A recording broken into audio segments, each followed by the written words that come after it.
নমস্কার বন্ধুরা, আবারও চলে এসেছি নতুন একটি রেসিপি নিয়ে। আজ আপনাদের সঙ্গে শেয়ার করব তালের পায়েস বা তালের ক্ষীর।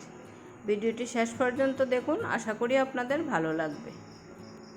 তালের পায়েস বানানোর জন্য আমি এখানে নিলাম নারকেল কুড়ানো, তাল আর চিনি, সব কিছু একটা পরিমাণ মতো নিলাম। আর সঙ্গে নিলাম দুধটা আমি ভালো করে জাল করে নিয়েছি। দুধটা আমি আগে থেকেই জাল করে ঠান্ডা করে রেখে দিয়েছি। তারপর এদিকে কড়াই বসিয়ে কড়াইয়ের মধ্যে প্রথমে দিয়ে দিলাম তালটা এবার একটু নেড়ে চেড়ে তালের জলটা ভালো করে শুকিয়ে নেব। যারা আজ প্রথমবার আমার ভিডিওটি দেখছেন, আপনাদের কাছে যদি আমার এই রেসিপিটি একটু ভালো লেগে থাকে তাহলে পাশে থাকা বেল বাটনটি অবশ্যই প্রেস করে রাখবেন, তাহলে পরবর্তী ভিডিওর নোটিফিকেশন সবার আগে পৌঁছে যাবে আপনার কাছে। যখনই কোনো নতুন ভিডিও আপলোড করব সবার আগে আপনি দেখতে পারবেন। প্রায় 2 মিনিট সময় ধরে তালটা কড়াইতে একটু নেড়ে চেড়ে তালের জলটা অনেকটা শুকিয়ে নিলাম। তারপর দিয়ে দিলাম এর মধ্যে নারকেল কুড়ানো। এবার নারকেল কুড়ানো দিয়ে তালের সঙ্গে ভালো করে মিশিয়ে নেব আর একটু নেড়ে চেড়ে জাল করে নেব। যারা এখনও আমার চ্যানেলটি সাবস্ক্রাইব করেননি, প্লিজ আমার চ্যানেলটি সাবস্ক্রাইব করে রাখবেন, আর যারা করেছেন তাদেরকে অসংখ্য ধন্যবাদ। বন্ধুরা দেখুন, এবার এর মধ্যে দিয়ে দিলাম জাল করে রাখা ঠান্ডা দুধ।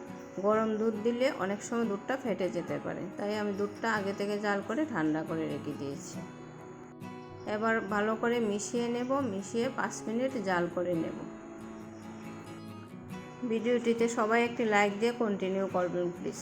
আর আমার এই পায়েসের রেসিপিটি আপনাদের কেমন লাগলো একটা কমেন্ট করে অবশ্যই জানাবেন।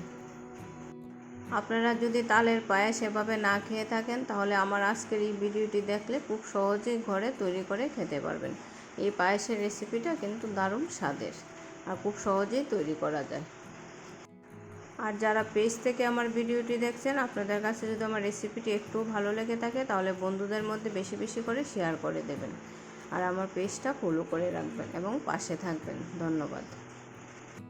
এই পায়েসটা তৈরি করার সময় কিন্তু ঘন ঘন নাড়তে হবে, না হলে নিচে থেকে লেগে যেতে পারে, কারণ তালের পায়েসটা একটু ভারী ভারী ভাব হয়ে যায় খুব সহজেই, তাই ঘন ঘন নাড়তে হবে। এবার দিয়ে দিলাম পরিমাণ মতো চিনি দিয়ে আরও 2-3 মিনিট জাল করে নিতে হবে, কারণ চিনি দেওয়াতে একটু জল জল ভাব হয়ে যাবে পায়েসটা। আর এর মধ্যে দিয়ে দিলাম আমি 2টো তেজপাতা আর 2টো এলাচ।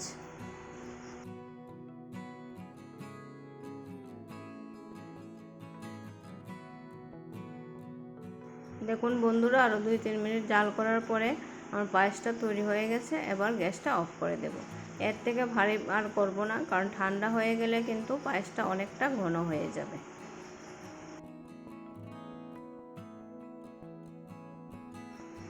দেখুন বন্ধুরা, আগে থেকে অনেকটা ঘন হয়ে গেছে, এখন হালকা গরম আছে।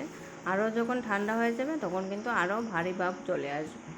আমার এই রেসিপিটা কেমন লাগলো একটা কমেন্টে অবশ্যই জানাবেন। সবাই ভালো থাকবেন আর সুস্থ থাকবেন এবং আমার পাশে থাকবেন। ভিডিওটি শেষ পর্যন্ত দেখার জন্য আপনাকে অসংখ্য ধন্যবাদ।